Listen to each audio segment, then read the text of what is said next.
Hello, everyone. This is Dr. Ahmed, and from Hyderabad. I hope you all are doing very good. And today's topic for discussion is on neuromarketing. It's a very new topic. And before going to the details, I would like to introduce to you myself.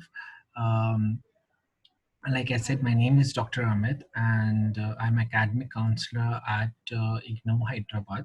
I deal with subject called uh, I teach MBA students over there, experienced candidates, and I'm also a visiting faculty at Aurora Business College, Hyderabad.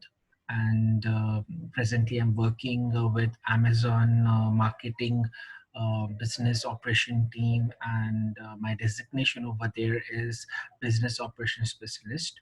uh, I have over 10 years of corporate and corporate as well as academic experience, and I'm also a mental health specialist, and I've been active in this field of mental health education since 2010.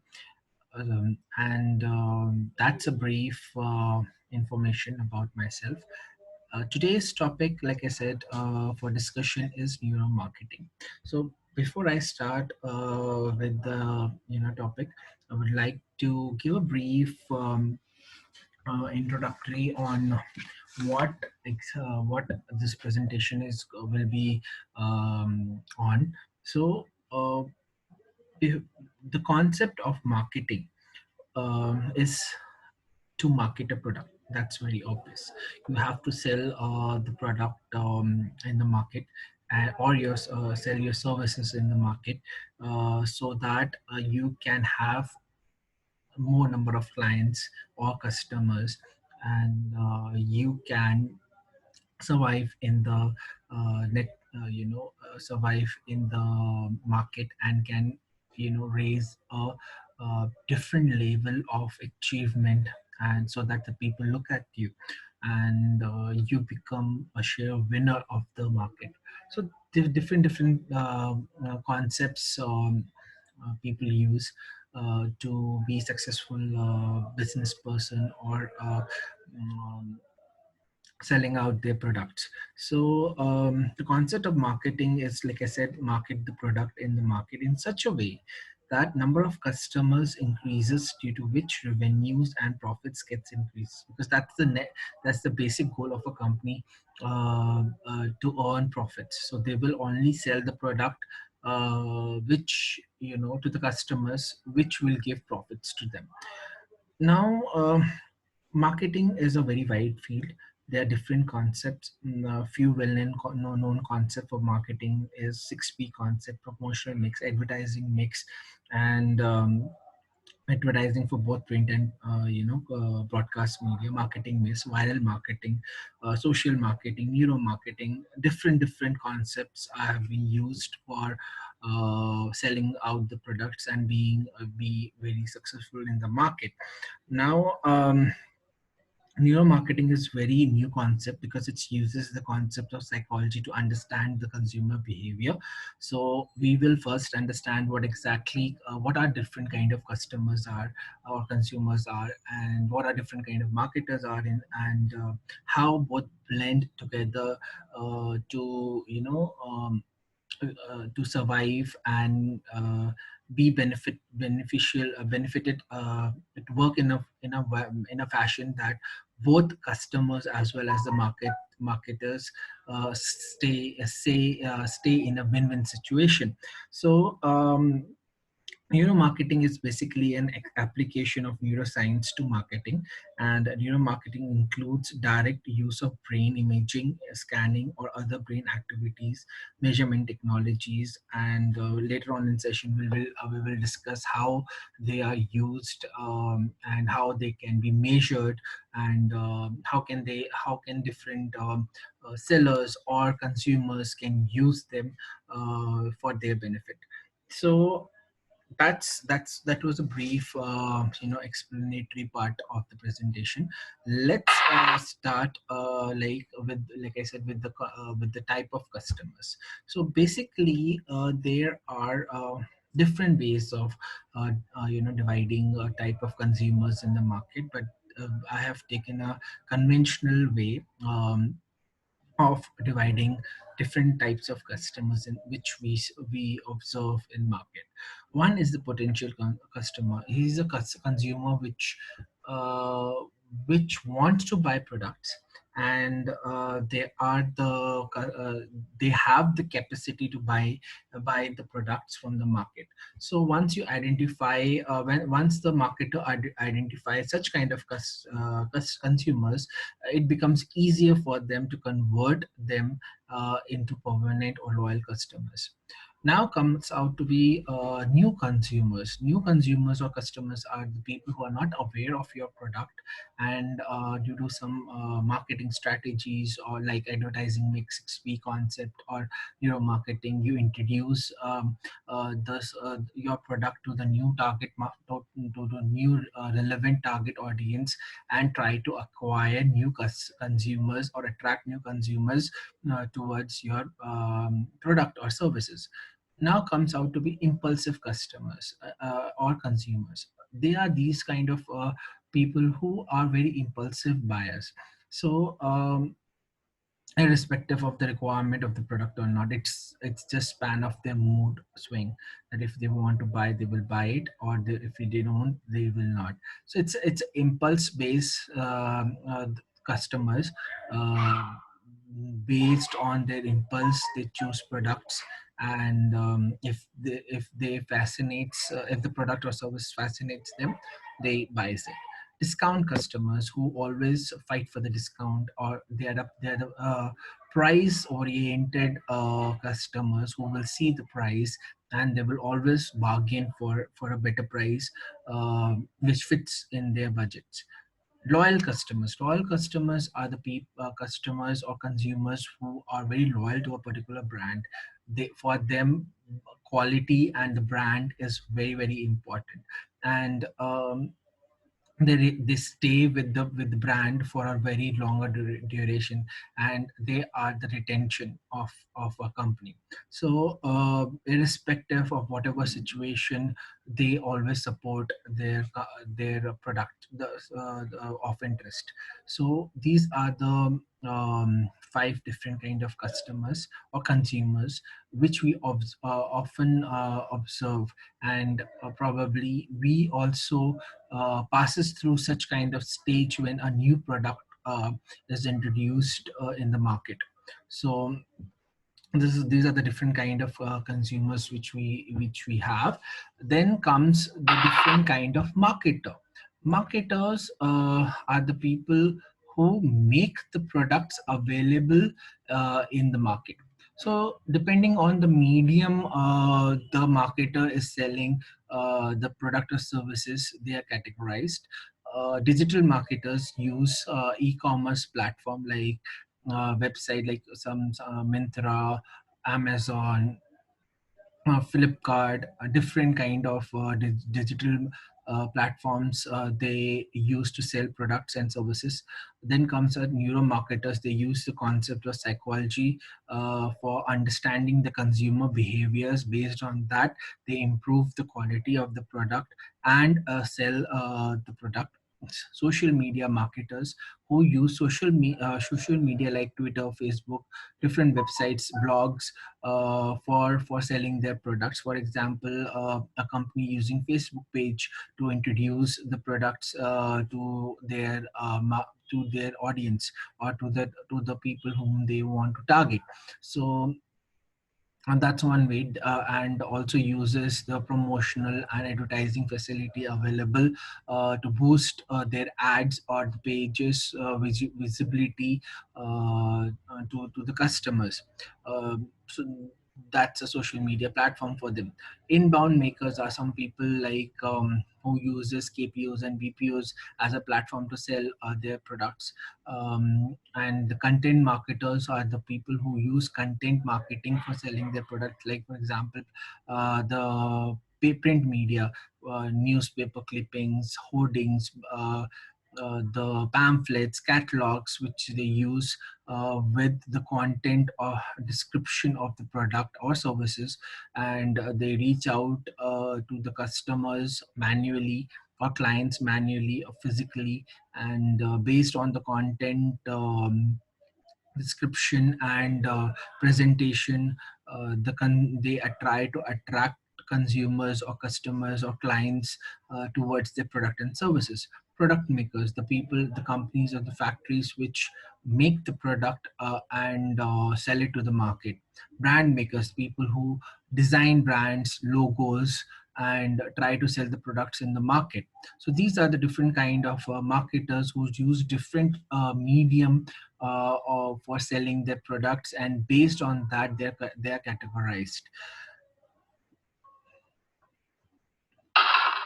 Now proceeding further, let's try to understand what is a consumer and what kind, how can we understand his behavior.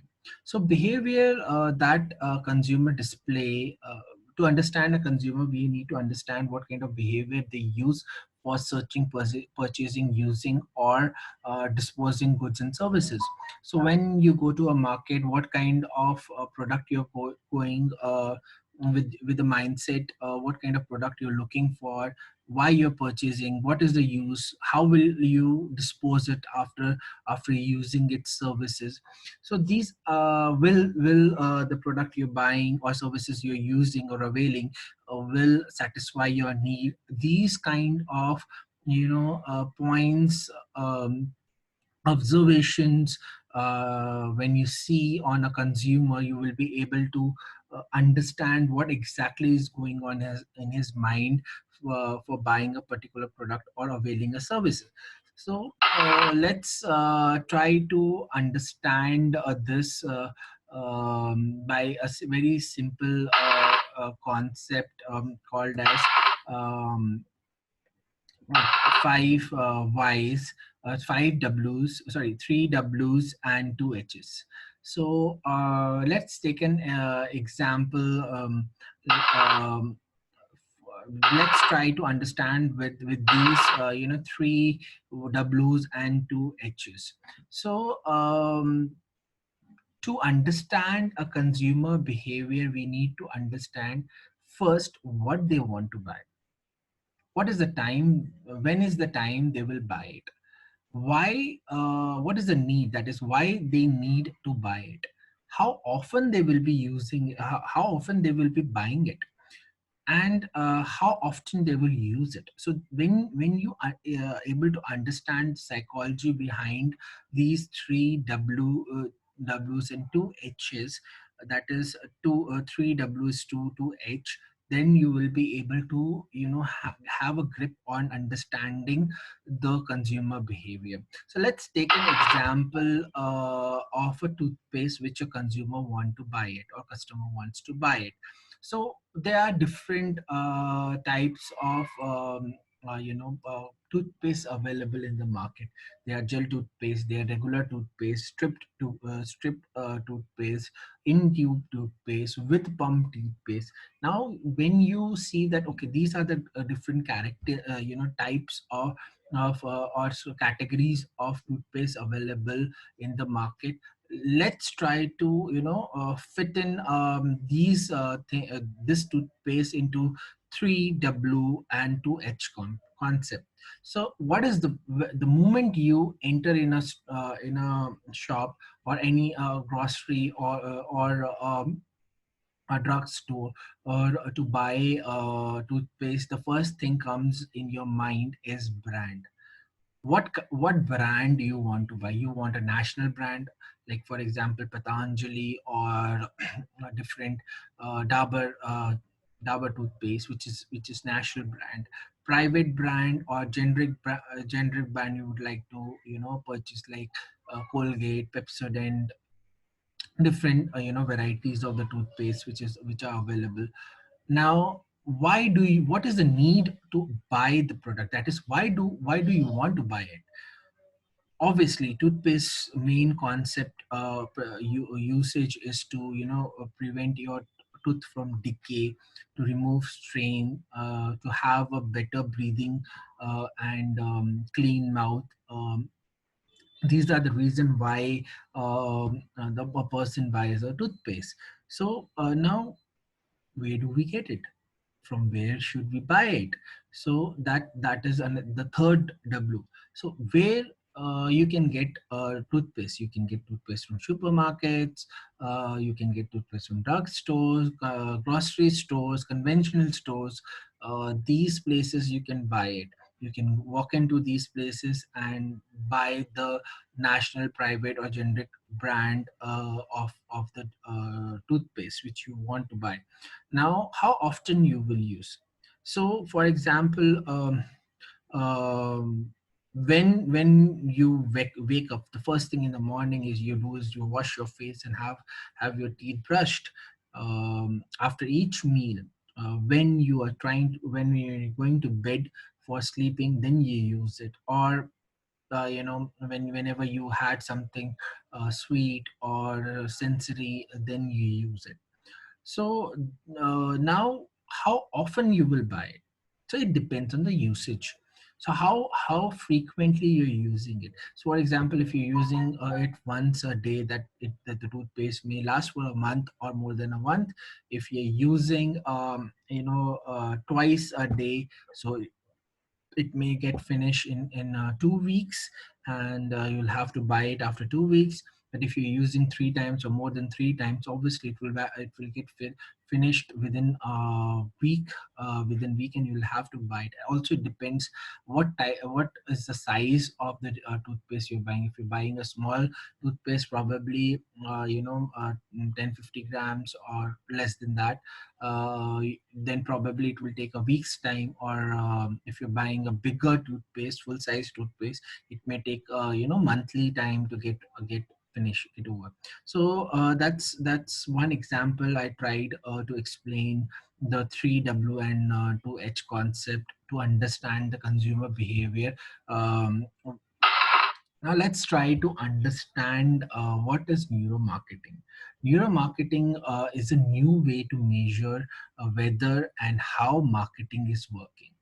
So neuromarketers believe that it is a better way to measure marketing because it is based on realistic understanding of how consumer brains operate. So you try to understand the psyche of a consumer, and based on that, neuromarketers target audience or improve their services for having better sales and profits. Now, where do marketers use neuromarketing field? They use for branding, producting, advertising, shopping, online purchasal, or online shopping, or entertainment. So these are the six fields where marketers, makers, or marketers use neuromarketing. Now, when we discuss about using neuromarketing, what are the benefits of using it? First and foremost benefit which we get from using neuromarketing is that we are able to understand the brain of the consumer, and how he is going to what is the experience which the consumer is having based on the stimulus. Now, it can also tell us that how the brain reacts to the marketing stimuli present to the different situation context. It can tell you how brain translate those reaction to into the consumer decision and behavior. So basically, when you see a particular product, and how your brain reacts by seeing it, and how that reaction converts or influences your buying capability, is where neuromarketing helps. Now there are six neuromarketing techniques which helps you to understand your client's mind. One is eye tracking, facial behavior, electroencephalogram, that is EEG, facial coding, sensory marketing, neuromarketing, mind tricks. These are the few things things on the way you can understand your client. Now let's try to understand um, how neuromarketing measures consumer behavior. The first thing which comes in my mind is eye tracking, because you for the first thing, eye tracking and face recognition. So first thing, I will see talk about eye tracking. So the measurement of eye movement, sorry, and pupil dilation while viewing an object or scene. When you see a particular object, your eye pupil make a movement. The way it is moved, based on that, the neuromarketers measure the ability of purchasing of a customer. Like for example, eye tracking has many uses in neuromarketing, both as an independent tool and supplement tool to other measures. Speed and direction changes the gaze patterns provide valuable indicators of attention, interest, and interaction. So when a particular product comes in front of you, the way your eyes people react, the movement of eyes happen, helps the particular consumer to marketer to understand the interest of yours towards that particular product. So for example, if you pick up a pencil which is very attractive, you pick up a book which is very attractive, or you pick up a pencil which is very good and very soft, the way your eye pupils contract and relax, um, you will be able the person will be able to understand that you are what are the feelings coming in your mind when you're putting when you're having those kind of products in front of you. For example, if you don't like a particular product, the speed of pupil eye and or eye movement will be different in comparison to the eye movement of the product which you are holding, and towards which you are attractive and you are willing to buy it, or you show or there's a interest you coming in your mind for buying or for that particular product. So this is what the eye tracking concept is. So all in other words, I can say it's a tool that allows your brand to see through your potential clients' eyes, not only in labs but in the real purchasing scenarios as well. So that's one thing which you can use generally use for neuromarketers use for buying, for selling out their product, for understanding the consumer behavior. So as modern technique, there are very many devices available in the market which helps in tracking the eye movement, and as modern eye tracking devices are very small and light, the participant in the study can wear them while going to shopping or watching TV. So when as a sample, or people who these are wearable glasses, or they are very light, which you can carry with yourself.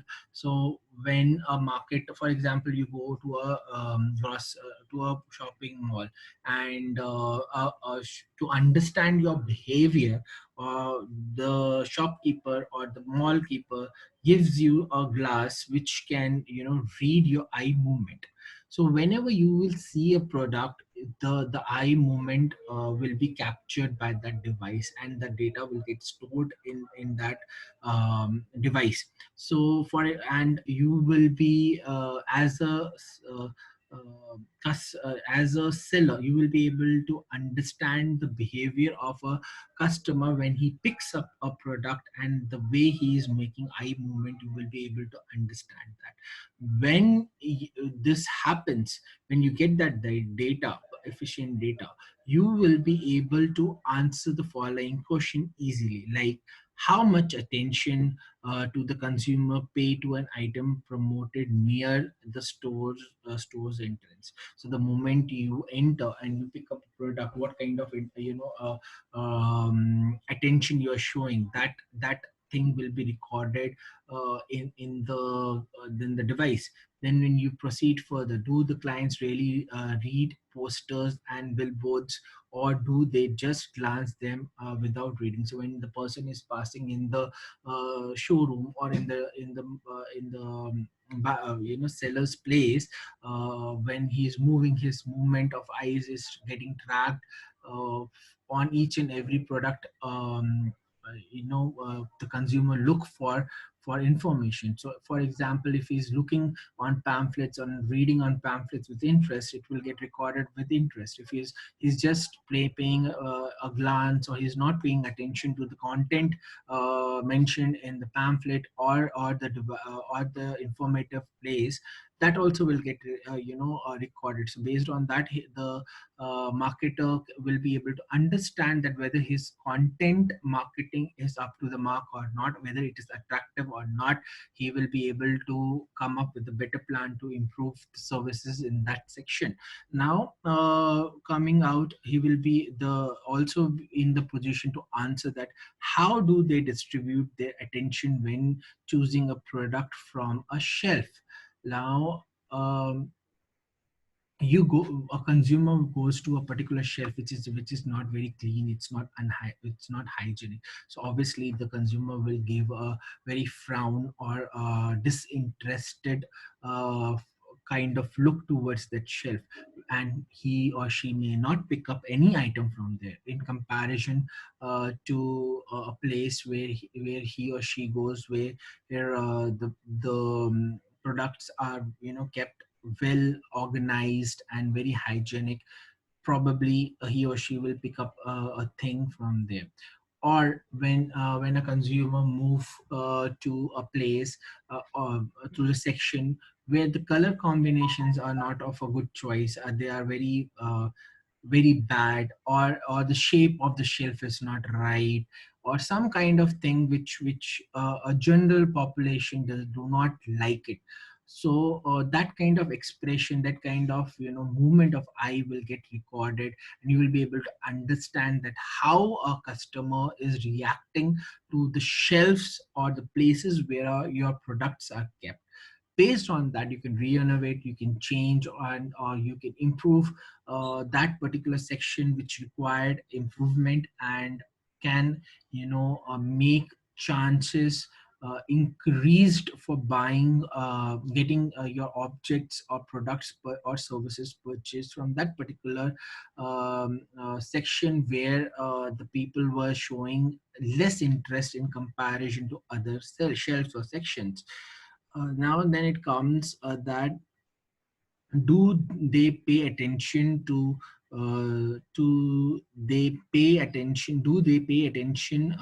product placement when watching TV? So when you're watching a television, do you pay attention to the advertisement or of the product or services coming in front of the TV? If you're wearing an eye tracking device, that data will get recorded, that are you paying attention to the advertisement of a particular product? It compels you to buy, or does it gives a positive or negative reaction for that particular product? So based on that, the sellers or marketers get an idea, and are able to provide better services and products to the consumers, because they know how they are reacting for their products and services. So that's one way to find how can they improve themselves in the market, and be better than the other sellers in the market. Now comes out to another important thing is facial expressions. So the human face register a wide variety of emotion states. So here I will be talking about different things, how things come in front of you, how you react to a particular thing, whether your emotions are for a particular product is positive by seeing it, or it is negative by seeing that product. How, what kind of emotions or what kind of thought comes in front of you, that immediately reflects in your face by just by seeing it. So like facial expressions generally are of two types: observable changes in expressions, like for example smiles or frowns. If you like something, you will smile; if you don't like something, you will frown. And unobservable micro muscle changes, for example contractions of muscles associated with positive or negative emotional reaction, which if the how your muscles will react to a positive or negative emotion, it depends on that. So facial expression measure have found to be robust indicators of positive or negative emotional responses, which is also called as emotional variance.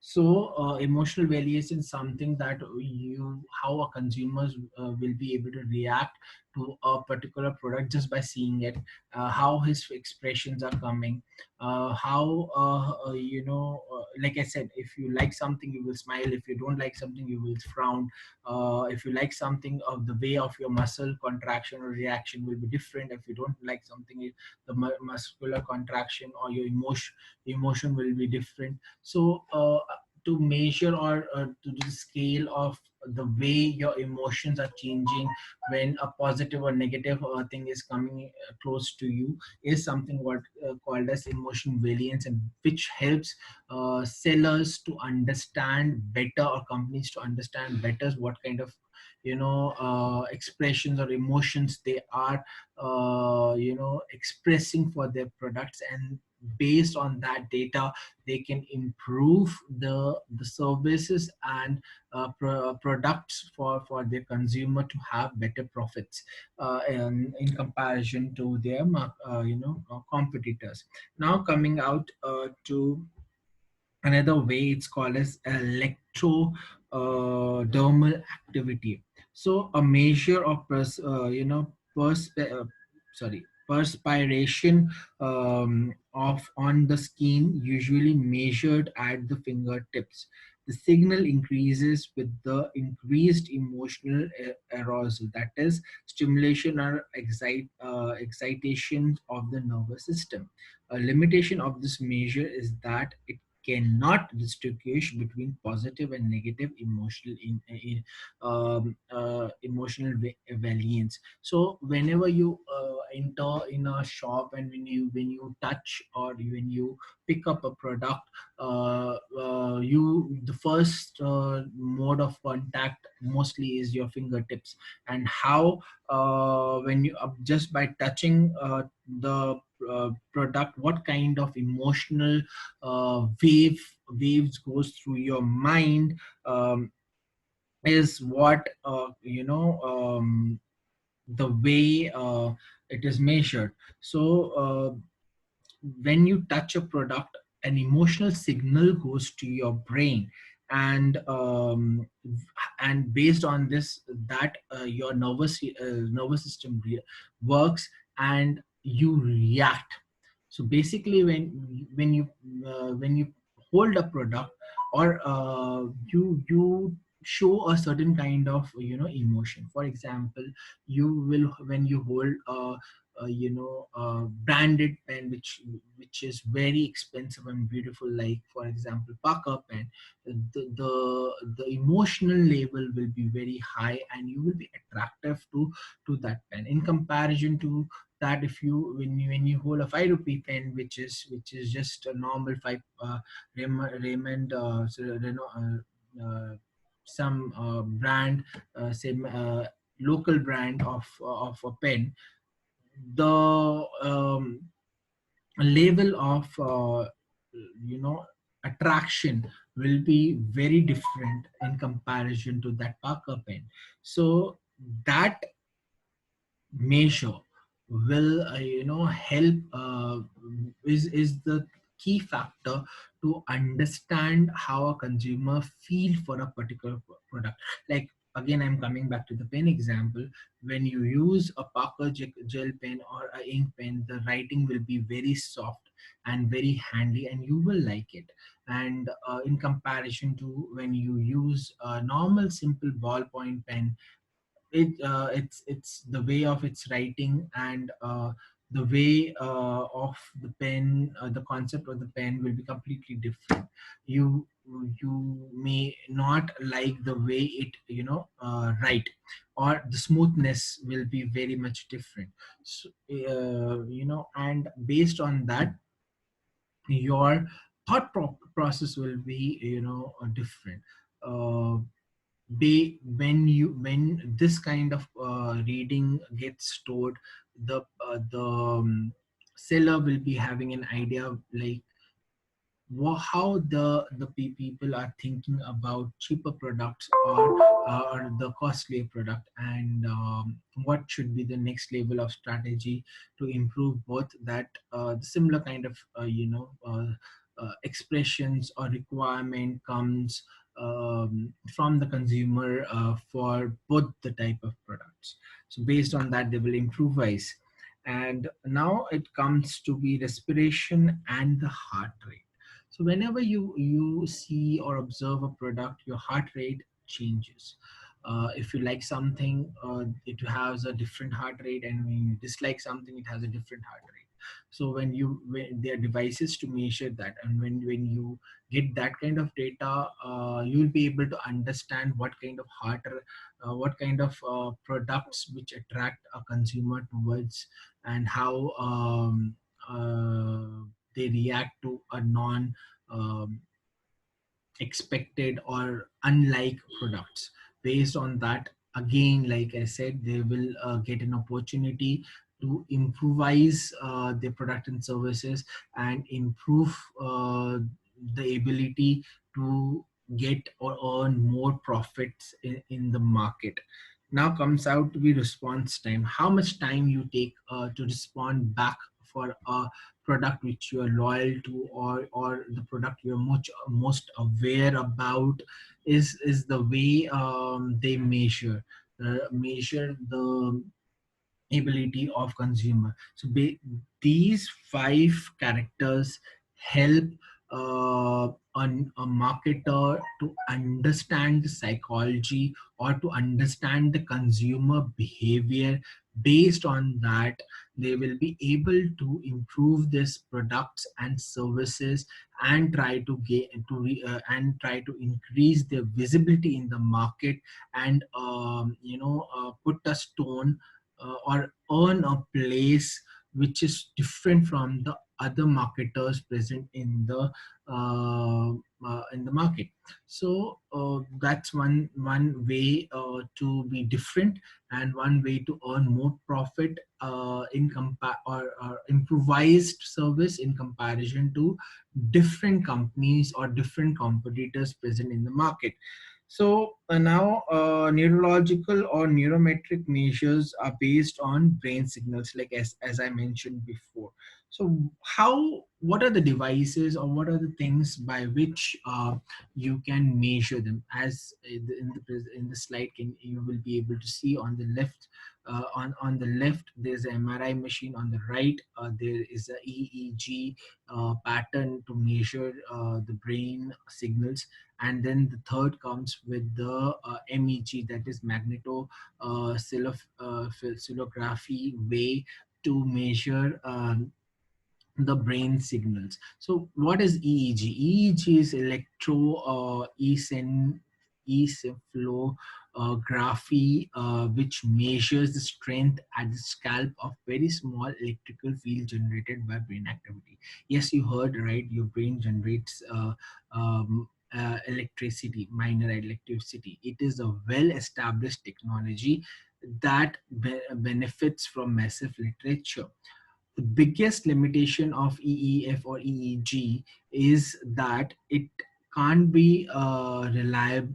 It cannot be reliably measured electrical activity which is very deep in your brain. So basically it measures the peripheral electrical activity which is present in your brain. But if the deeper electrical activity, it fails to measure it. It is most widely used technique because of the cost thing. It is very cheap and convenient in comparison to other equipments present for measuring the brain activity. So its device is also manageable. Now, the second thing comes out to be functional magnetic resonance imaging, which is also called as fMRI, which you can see on the left side top. So, it is the favorite technique for most of the academic researchers because you will be able to get the picture of the precise activity which you are trying to look for, which means that it enables you to measure or the precise imaging of the activity anywhere in the brain. So it does this by measuring the blood flow. When parts of brain became active, whenever your parts of brain becomes active, blood flows to them. So because and the blood contains iron, this flow can be measured by massive magnets that surrounds the head of the person being studied.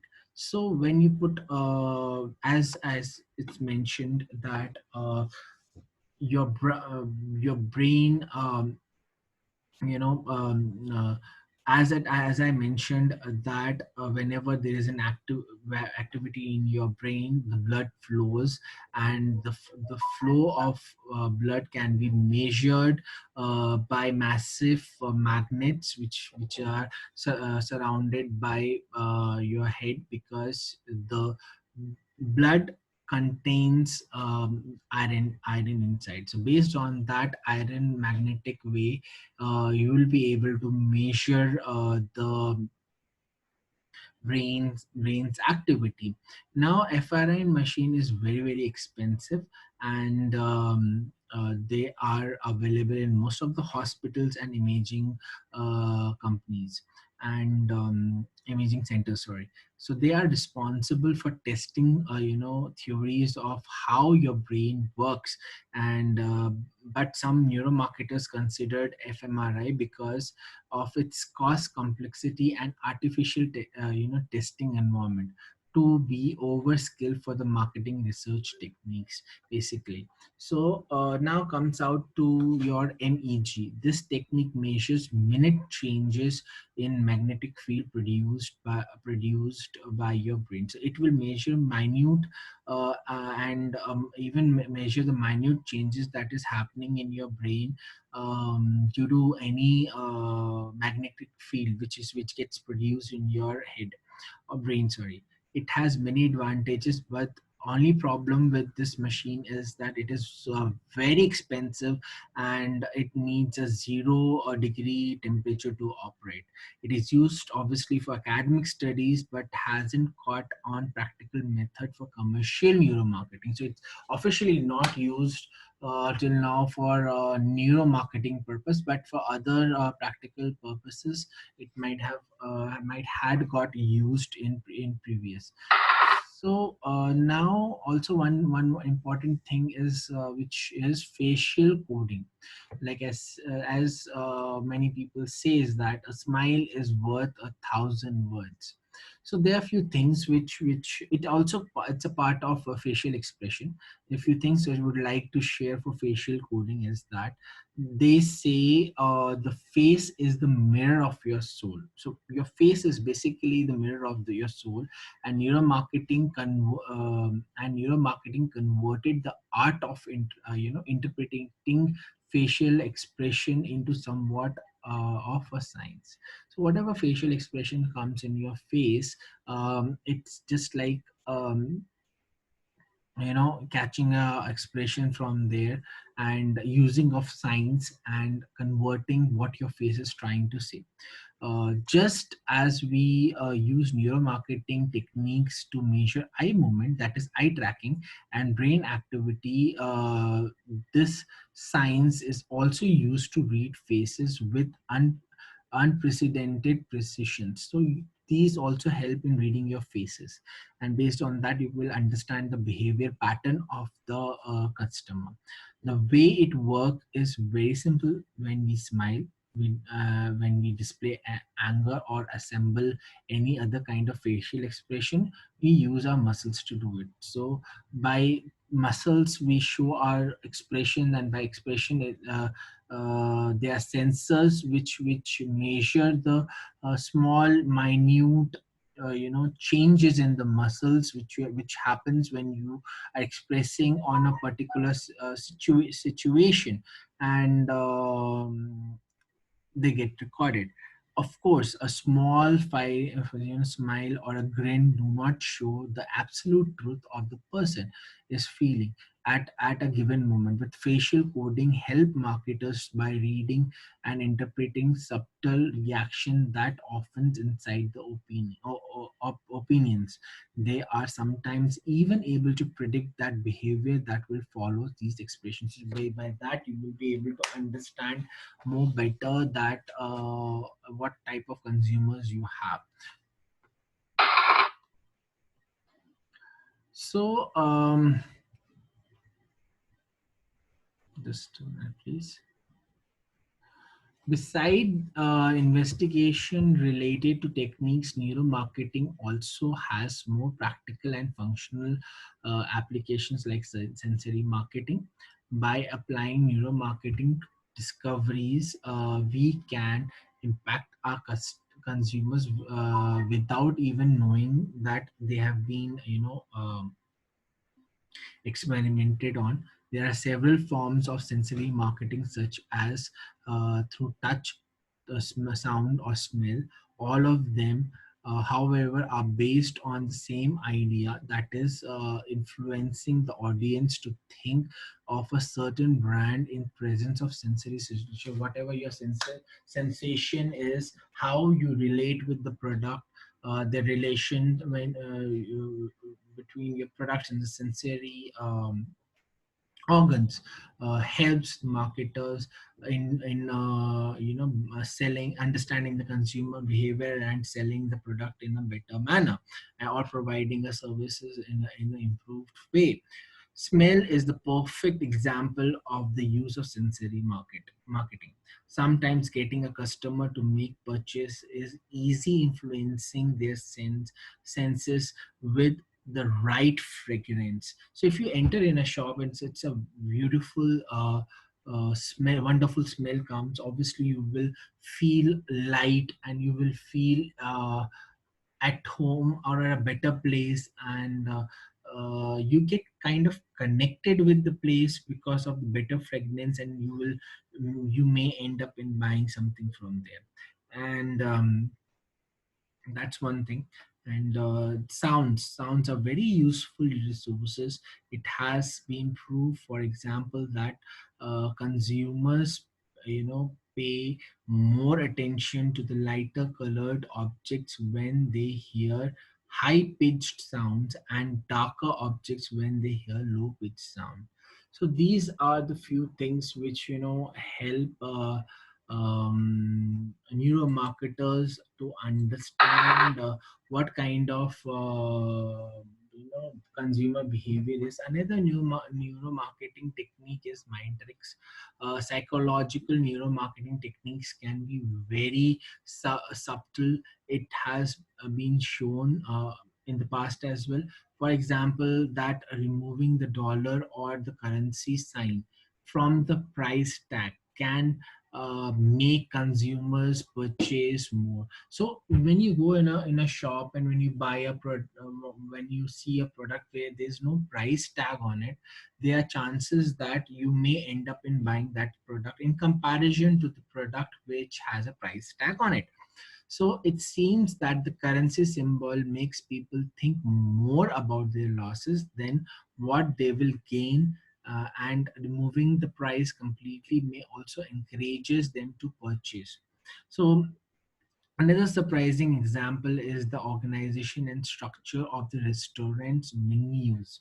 So visitors have high chances of choosing healthy options when they are shown on the left hand side of the menu, and the vice versa. So these are the few things by which you can improve your product and services, or by using neuromarketing techniques. Now, brain science and neuromarketing. What exactly is both? So brain science and neuromarketing formation are based on three concepts. The one is neuroscience, behavior economics, and social psychology. So let's take explain them one by one. Just a minute. So, neuroscience is a study of human nervous system and human nervous system, obviously. And just give me. So, whenever you see a product and the way you react, like for example, the way you react, your brain reacts the same. The study of human nervous system, including the brain, its anatomy, functions, and peripheral nervous system, that is PNS, is what it is what neuroscience is. Neuroscience is most relevant to understand the brain states and psychological reactions that accompany in exposure to brand products and marketing material. Whenever you see a product, there's kind of activities goes in your mind which influences you for buying a particular product. So it's very important for you to understand what is brain and how does it work. So on the other side, you can see the brain diagram, and these are the components of the brain stem, spinal cord, and different parts. That's the structure of the brain. And when you're able to understand that, and you're able to understand the psychological reaction after seeing the product, you'll be able to understand the neuroscience concept. Now, coming out to be behavior economics, there are certain number people who need to buy product in the limited budget. So it's very important for them to have a price mentioned on the product. So the study of how people make economic decision in real world is called as behavioral economics. Behavioral economics is most relevant to understand situational influence on customer choices and behavior. For example, buying crackers or lamps for Diwali and Dashera will be more in comparison of their purchasal in a normal occasion. So that is how the behavioral economic of the person is. You, for example, you enter in a showroom, you have 200 rupees and you have a list of items. So you will have to divide the list in a manner that it do not exceed 200 rupees. You will visit each shelf and corner and will compare the price and then calculate it a total, and based on that you will make your purchasal decision. And as you have limited amount of money, you will try not to exceed more than that, and just to buy the stuff within itself. So you will pick up a product and calculate its price in a manner, in a particular pattern. That kind of study is called as behavioral economics. Now comes out with social psychology. Human is a social animal, and he interacts or she interacts with each other a lot. Study of how people think and act in the presence of other persons. So in the presence of a particular person, how you react, how do you play yourself, is what all about social psychology. It is the most relevant to understand how conscious and non-conscious brain work together in the consumer's choice and behavior. Now, how people really see and interpret world. So basically it's a four concept theory: forming impression, determining meaning and value, and deliberating analysis, and speaking and acting. This I can explain with the diagram which is mentioned. So basically it's divided into three parts: input, internal process, and output. So there are four ways we use in our brain.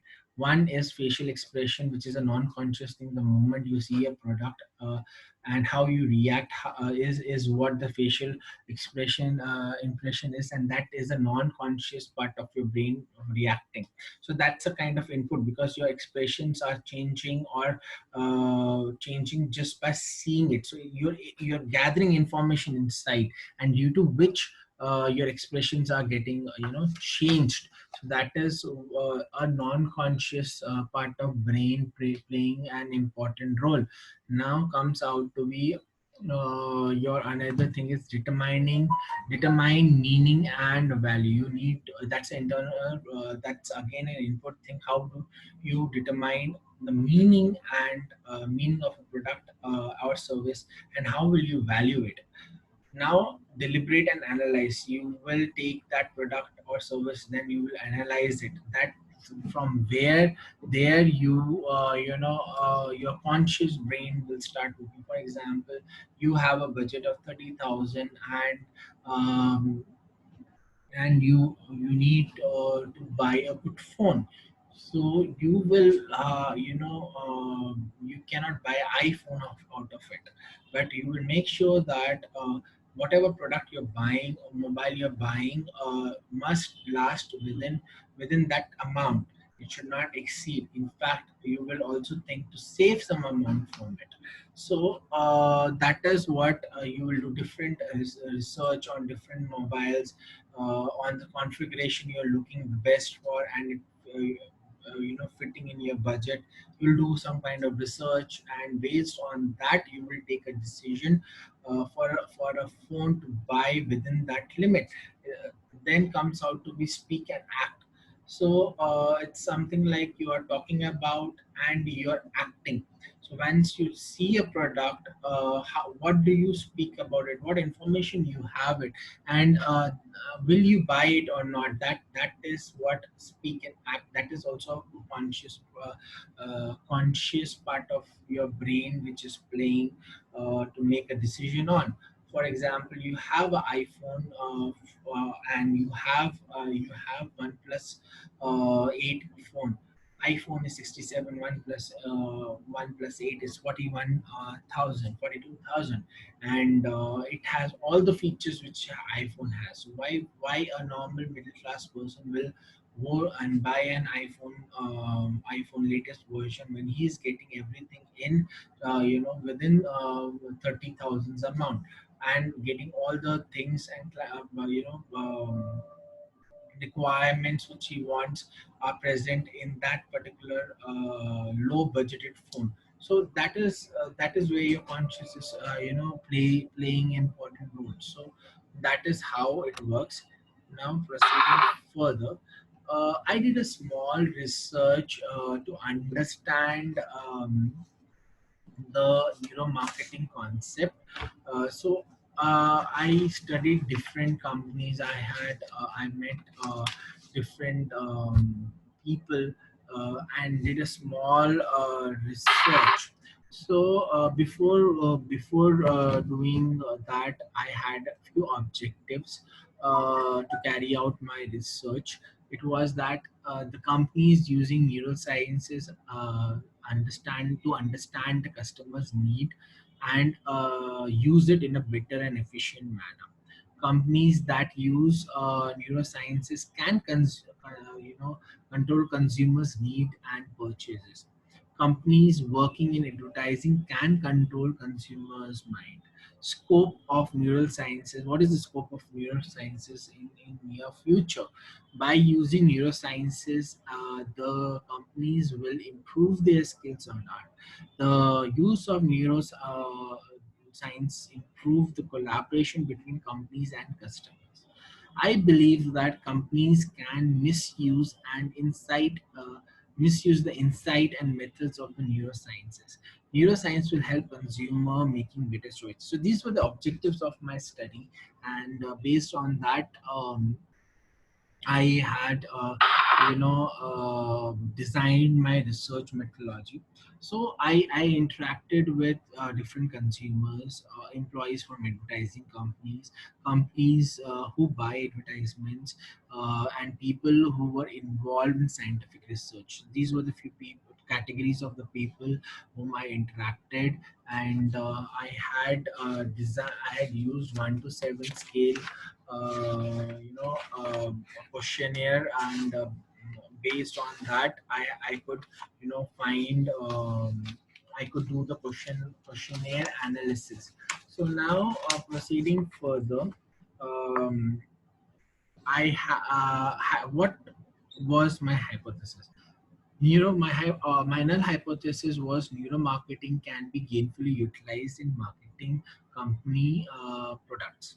My alternative hypothesis was neuromarketing cannot be gainfully utilized in marketing companies' products. So this was the area which I studied, and I took like as previously mentioned, I took a scale of 1 to 7, and my hypothesis mean was 2/3 into 7, which came out to be 4.67. So as per my alternative hypothesis, if my mean is less than equal to 4.67, my null hypothesis will be accepted. But if it is more than 4.67, my alternative hypothesis will get accepted. Now, my rule for questionnaire analysis was that if an average of all the responses come equal or greater than 2:3 ratio of the max score 7, then my hypothesis will be considered as correct. Now, data analysis and type of test which I used a population which was infinite type. Sample size I could only get 25.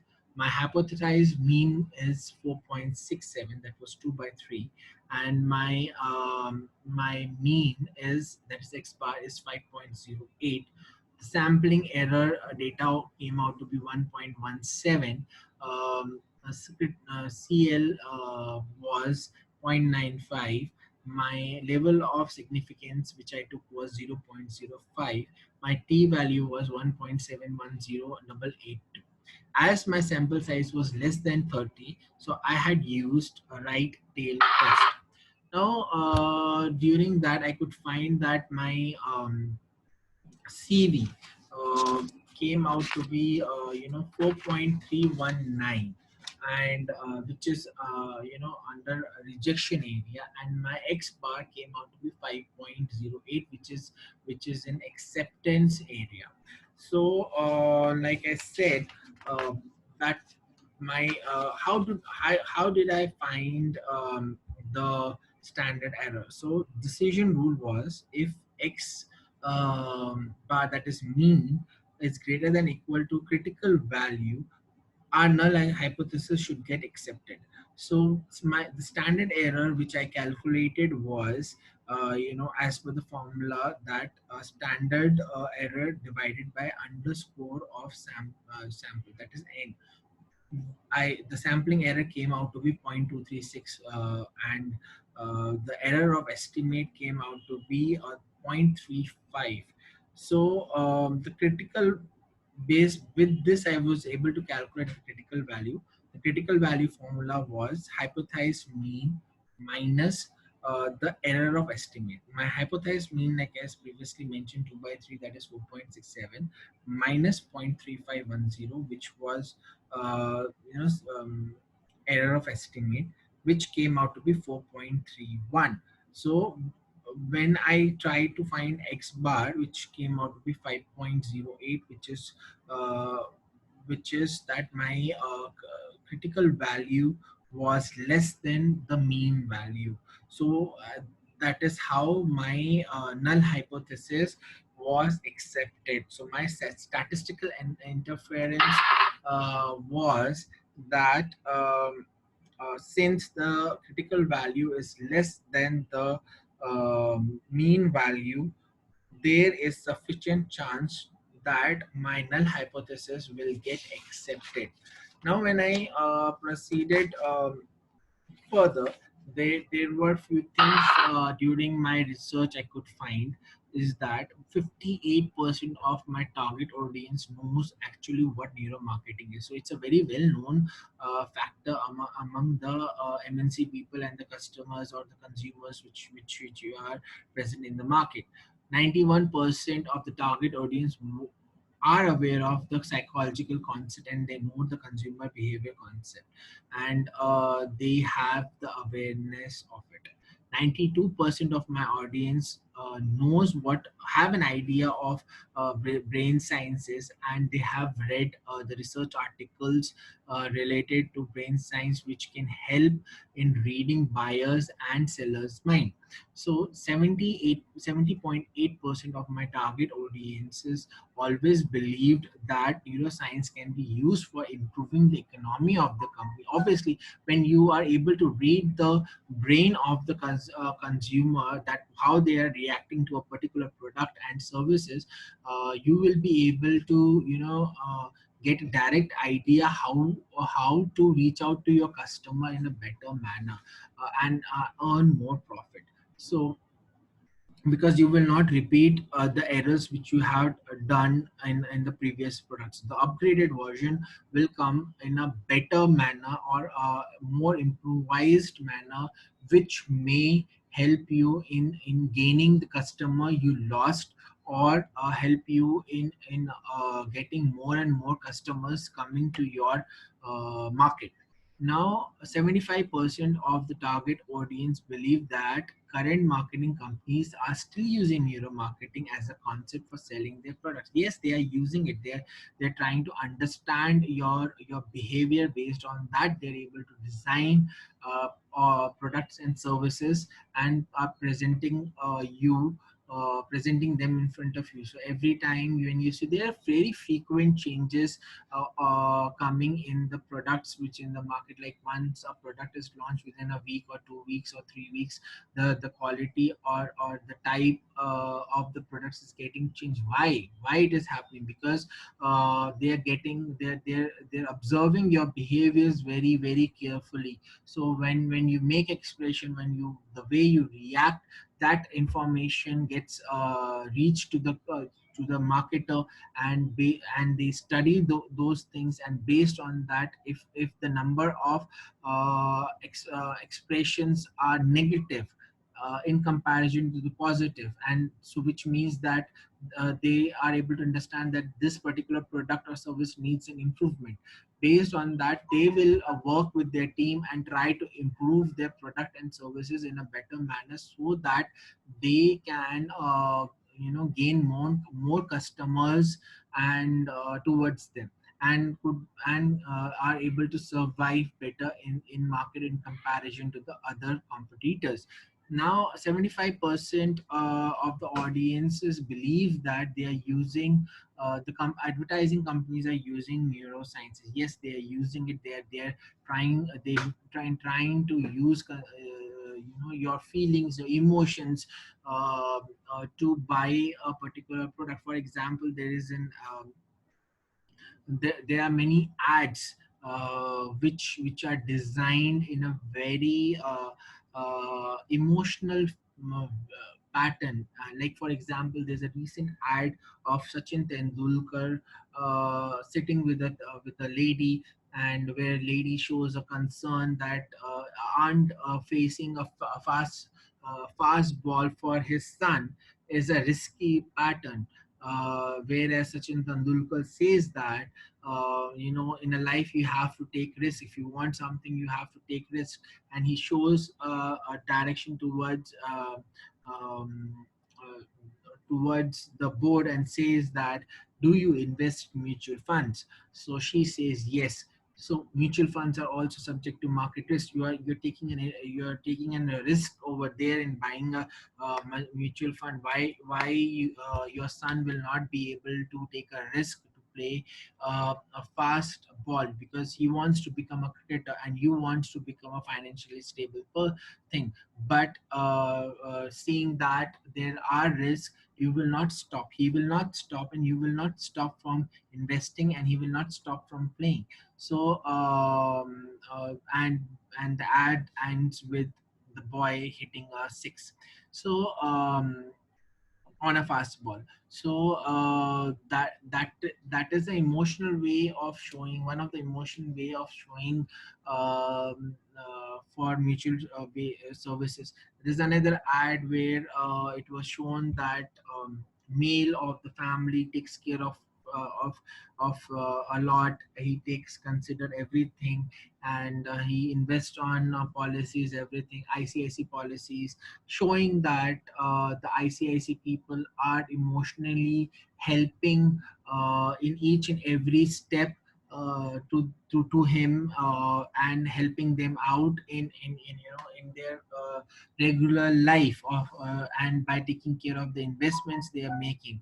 So that is how emotionally they design ads, because they know what is the psychology behind. Nobody will invest on insurance until unless the emotions and their trust is not gained. And these small things do matters and help in getting the kind of clients the market insurance or the market sector is looking for. Now, 84% of my target audience believed that companies that use neuroscience are able to control consumers' need and purchases. Yes, they are able to. So, like marketers use psychology for selling their products, in the similar manner, consumers also use psychology for buying the products. So, they have there are certain customers who mostly more middle class customers or consumers, they have a budget, and irrespective of how much interest or attraction they have towards a particular product or services, they cannot exceed that project budget. So obviously they will choose those products and services which fits into their budgets. And by seeing that if the quality and the services provide which they are looking at a lower price is appropriate and fulfilling their needs, they will become a loyal user of that services and products. So that yes, that shows that they are able to consumers are able to control the needs and purchases for their day-to-day life. So 76% of the target audience believe that companies working in advertising can control the consumer's mind. Like as previously mentioned, to advertisements, yes, they are able to control that. So another segment I could find that 48% of the people believe that neuromarketing will never work. It will always fail. 88% of the people believe that all companies are going to use neuroscience in near future. 92% of the target audience believed that using neurosciences, the companies will improve their skills and their profits rates will be increased, and the number of client acquisition and retention both will improve.